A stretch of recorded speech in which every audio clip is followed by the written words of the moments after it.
Hey kids, I'm so glad that you're joining us today. I have my driver hat on, so I'm going to tell you my favorite place to drive to. I like to drive to the top of a super high hill so then I can look out and see what's below. That is one of my favorite places to drive to. However, sometimes it's hard to find that, so I always need to put my GPS on to get there. You know, sometimes when we have questions about life, we don't know where to go. We're going to learn about what our roadmap is when we have questions today.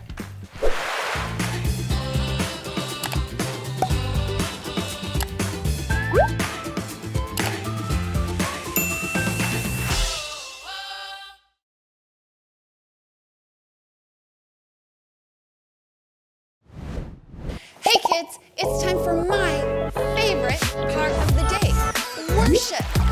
Where do you like to worship? I like to worship in my car while I'm driving by myself. I love turning the volume really high and then singing at the top of my lungs. So, stand up and get ready to worship with us.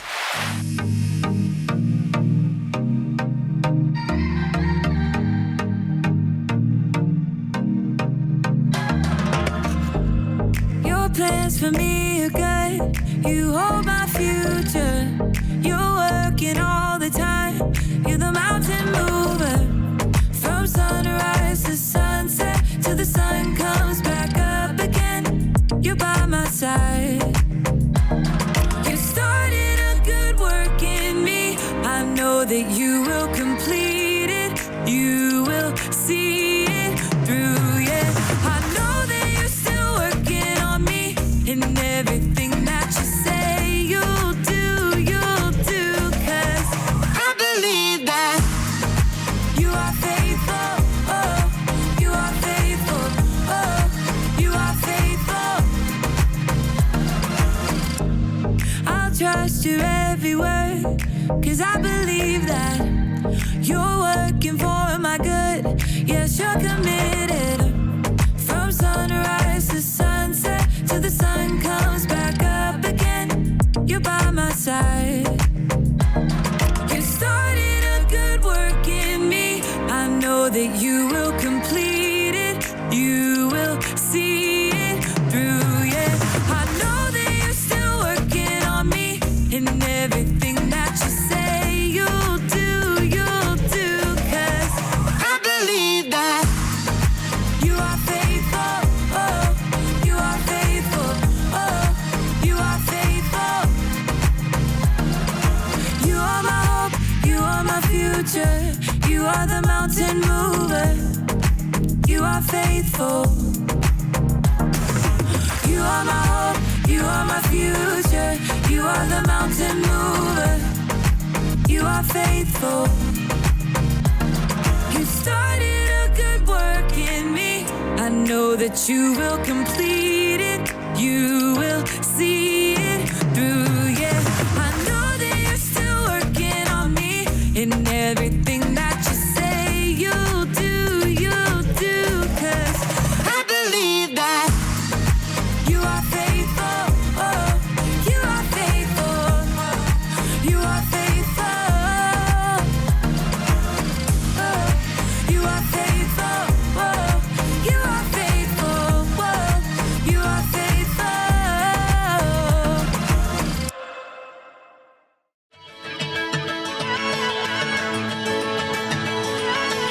You never turn away, you never leave my side. And every time I call your name out just to find that you're already right here with me, never been alone. I can trust you with my heart, 'cause this I know. You are always faithful, you love me from the start. No matter what I'm facing, I will trust you with my heart. You are more than able to lead me through the dark. Your love is never failing, I will trust you with my heart. Oh, I will trust you with my heart. There are days when I feel I need a friend, And then I hear your voice reminding me again that you're already right here with me, never been alone. I can trust you with my heart, 'cause this I know. You are always faithful, you love me from the start. No matter what I'm facing, I will trust you with my heart. You are more than able to lead me through the dark. Your love is never failing, I will trust you with my heart. Whoa, I will trust you with my heart. No matter what may come, no matter what I go through, God, you are never gonna fail me. I will trust you with my heart. No matter what may come, no matter what I go through, God, you are never gonna fail me. I will trust you with my heart. You are always faithful, you love me from the start. No matter what I'm facing, I will trust you with my heart. Yeah. You are more than able to lead me through the dark. Your love is never failing, I will trust you with my heart. Whoa, I will trust you with my heart. Whoa, I will trust you with my heart. Whoa, I will trust you with my heart. Hey kids, it is so good to see you. It is time for our Bible story, and today we are talking about fruit. Aaron, what is your favorite fruit? Strawberry. Strawberries. Strawberries are a really good fruit. I love strawberries. My favorite fruit, I think, is watermelon. I do love watermelon. Me too. You love watermelon too? That's awesome. Well, we're gonna be talking about fruit, good fruit, and bad fruit in our Bible story today. So let's check out our story. Goodbye. Welcome to the Story Lab. This week we're talking about integrity while we take a look at the tale of two trees. I wonder if either tree has a tire swing.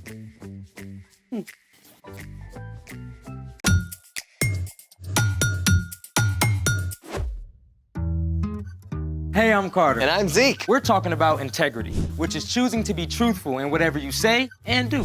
So what's up with the tire? My dad got a flat tire. See the nail right here? I mean, we can try to pull it. Want some help?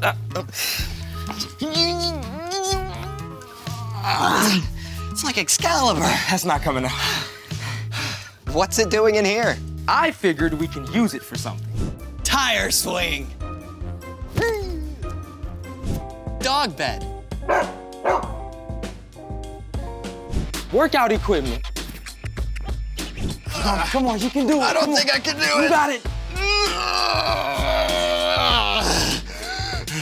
Getting ripped.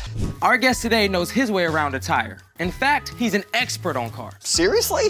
So cool. Yeah, his name is Mike, and he's a mechanic who lives in Ontario. Well, when do we get to meet him? Right now. Hi, Mike. We are so excited to have you on the show with us today. Hey guys, pleasure to be here. So we're gonna ask you a couple of questions today, Mike. But first, we know you're a mechanic, but What does a mechanic actually do? Well, just like a doctor, takes care of the body and makes sure, you're healthy when you're sick, I'm kind of like a car doctor. I take care of cars and I make sure when they're not working well, I get them back up to speed. okay, so how did you get interested in working with cars? Well, it kind of has started as a kid. I've always been interested in small motors and fixing and repairing things. And as a kid, I loved fixing bikes. How would you get started as a mechanic? Well, I actually started at a dealership when I first wanted to be a mechanic. I was fixing cars, but over time, they wanted us to, I felt the pressure to make repairs that really customers didn't really need and do things that, it's not really needed or the customer didn't really want it. So I just didn't feel comfortable that way.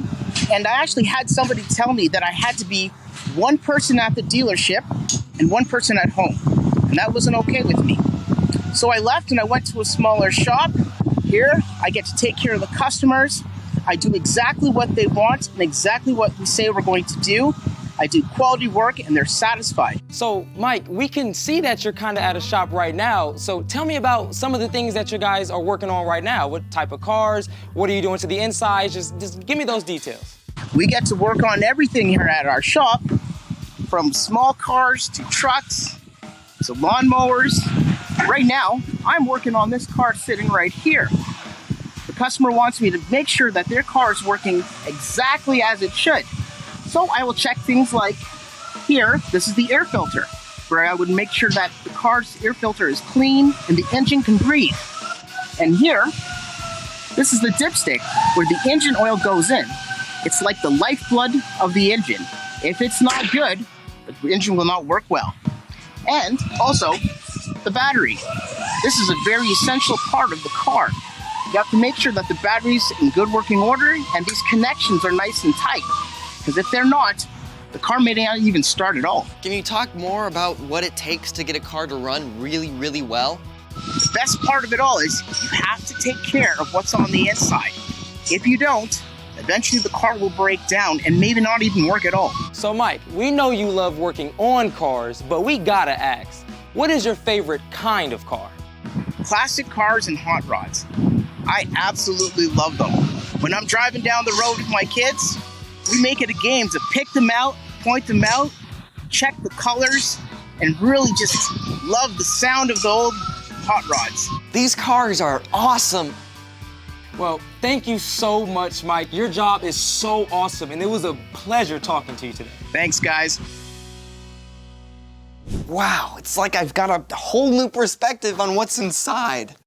Speaking of which, it's time for The Story Before the Story. Today we're in the book of Luke. When God sent Jesus as a baby, angels announced his birth. But for most of his life, Jesus lived quietly and faithfully, loving God and loving others. Around the time Jesus was 30 years old, he came to the Jordan River. God's voice spoke from heaven. "You are my son, and I love you. I am very pleased with you." Soon after, Jesus began to travel from town to town, teaching and healing. He chose a group of friends to share life with him. In everything Jesus said and did, he showed people what God is like. And over, he pointed out that what's on the inside matters most to God. Which is where our story starts. Take it away. Hey everyone, I'm Brian. And in today's story, well, things are going to get a bit thorny.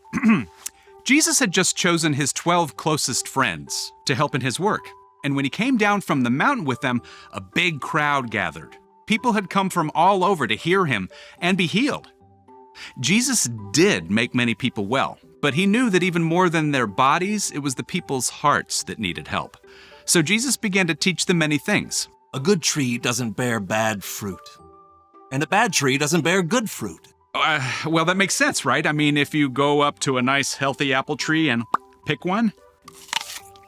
But if you find a tree that looks twisted and stunted and pick some fruit, you're not going to want to bite of that. Jesus continued with the word pictures. You can tell each tree by the kind of fruit it bears. People do not pick figs from thorns, and they don't pick grapes from bushes. In the time of Jesus, figs and grapes were a super important part of what people ate. Figs represented peace and prosperity, and grapes stood for joy and celebration. Finding a good grapevine or fig tree was a big deal. But when Jesus and his friends walked the dusty roads, they would have seen other plants too, including thorny, bushy hedgerows and fig trees choked out by brambles. I mean, are you gonna find grapes or figs on one of these? No, I think not. It quickly became clear to the crowd, though, that Jesus was talking about more than just trees and vines. A good man says good things. These come from the good that is stored up in his heart. An evil man says evil things. These come from the evil that is stored up in his heart. A person's mouth says everything that is in their heart. Mic drop. A healthy apple tree produces great fruit, and an unhealthy tree grows bad fruit. They do it without even trying. And we are just the same. If we are in a healthy place, connected to Jesus, good things will come out of us. Our words and actions will reflect Jesus and be encouraging and helpful to others. But when we try to make it on our own, we get more and more stressed out and grumpy. Like an unhealthy tree grows rotten fruit, our words and actions are more likely to spew out and hurt the people around us. Who you are and how you're doing inside will always come out. You might be able to cover up and pretend everything's great for a while, but eventually, the pressure of trying to keep it together will just be too much. You'll end up saying and doing hurtful things, even if you don't mean to. So clearly, we want to be this and not that. Here's the good news. You get to choose which kind of tree you want to be. The night before he was arrested and gave up his life, Jesus told his friends, I am the vine.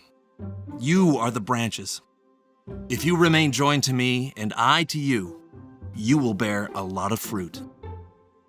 You can't do anything without me. Boom, there it is. That's the key. Like a branch has to be connected to the vine or tree trunk to survive, we were designed for connection to Jesus.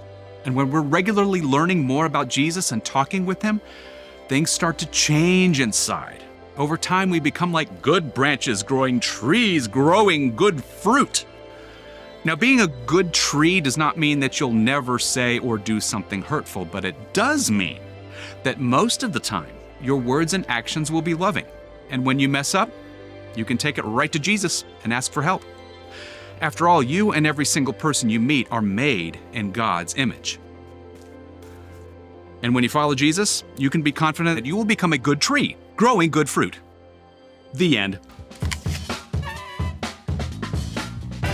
Okay, so if I were a tree, what would I grow? Maybe walnuts? Walnuts, not a fruit. Yeah, but you're a little nutty. And you're a lot cheesy. The story, guys?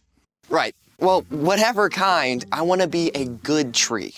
So what's our part in the story? Well, it starts with a choice. You don't live with integrity by accident. The journey begins by choosing to follow Jesus and then to stay connected to him.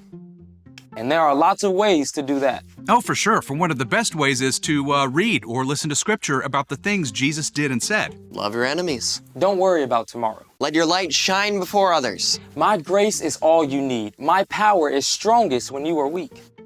Yeah, and that's just a start. You can also spend time talking with Jesus in prayer, just like you'd talk with a friend. Yeah, and that means listening too. When you take time to be still, Jesus might give you a word or a feeling, or just a sense that he's there. Even when you get distracted or mess up, that's still a great opportunity to reconnect with Jesus.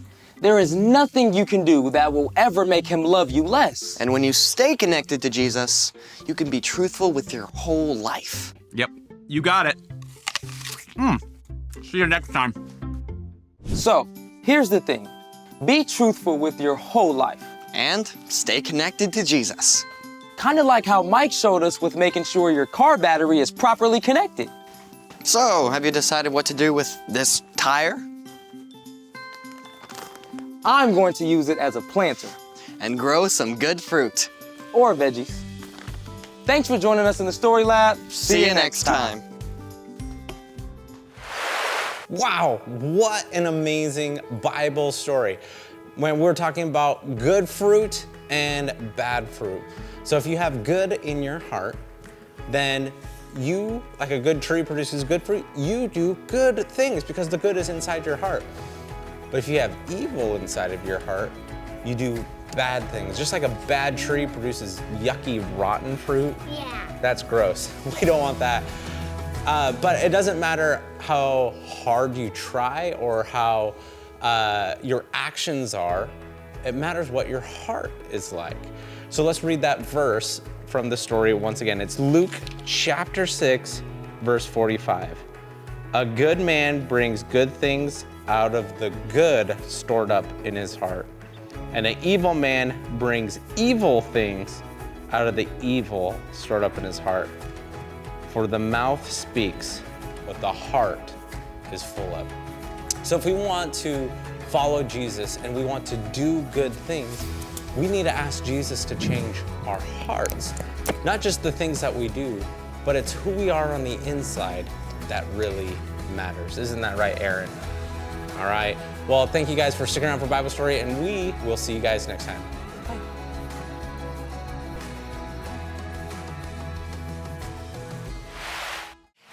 kids, it's time for our memory verse. Repeat after me. Proverbs 10:9. Anyone who lives without blame walks safely. But anyone who takes a crooked path will get caught. Proverbs 10:9. Let's do it one more time. Proverbs 10:9. Anyone who lives without blame walks safely. But anyone who takes a crooked path will get caught. Proverbs 10:9. Thanks for watching today. I loved the Bible story. It was such a good thing to know. Now, before you go, you're gonna go ask your grown-up one question. Are you ready for that question? The question is, when did you tell the truth even when it was hard? Okay, I'll say it one more time. When did you tell the truth even when it was hard? Go ask your grown-up the question, and I hope you guys have a great day. Bye!